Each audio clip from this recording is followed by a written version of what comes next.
I found this lamp and decided to make it into a car, specifically a 2012 Fiat 500. I started by cutting off the shell, popping out the lens, and kind of just unscrewing stuff, until I had dangerously exposed wiring.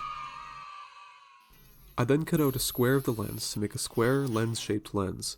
I sanded it and made a wooden casing to hold it. For the kids at home, you might wonder if it's safe to put LEDs and wiring inside wooden hot glue. I don't know. Regardless, the light still worked, so I downloaded a Fiat model and added appropriately sized cavities in the bottom to hold the LEDs and wiring. After a really loud print, it was all done. After removing the printing supports from underneath the car and in the details, we brought out our old friend.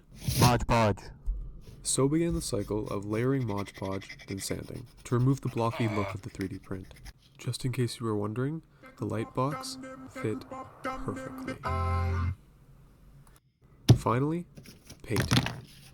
I started by blocking out larger colors, like the tires and windows, then moving on to smaller details. I also went back and repainted the whole body with a more opaque white. Then I got to do the car bits, the headlights, grille, logo, lines. I thought it looked flat, so I added some shading to recessed areas on the car to give it depth, as well as some details on the back. The sunroof of the real car this is based on has a flower pattern sticker on it, so I added that here as well. Once the painted details were done, I added some UV resin onto the head and tail lights for a little more of that depth. After a final coat of Mod Podge, it was ready to be assembled, which I started by killing it. I disassembled what was left of the lamp and stuck the attachment piece into the back of the car. Then after a healthy dose of hot glue, I fed the wires through the back of the Fiat and reattached the nut. Being sure to inhale toxic fumes, I secured the whole attachment with more UV resin. Finally, with a super sketchy setup, I soldered the wires together terribly.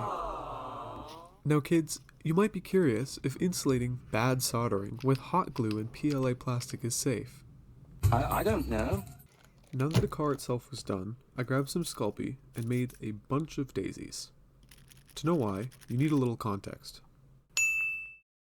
Once they were dry, I painted the petals an off-white gray and the pistil disc florets yellowy orange. I also sculpted and painted a stuffed cat to match the one that sits on the real car's dash. With one last coat of Mod Podge, all the pieces could finally be assembled, mostly with UV resin. And now that my eyesight is permanently altered, let's see the final thing.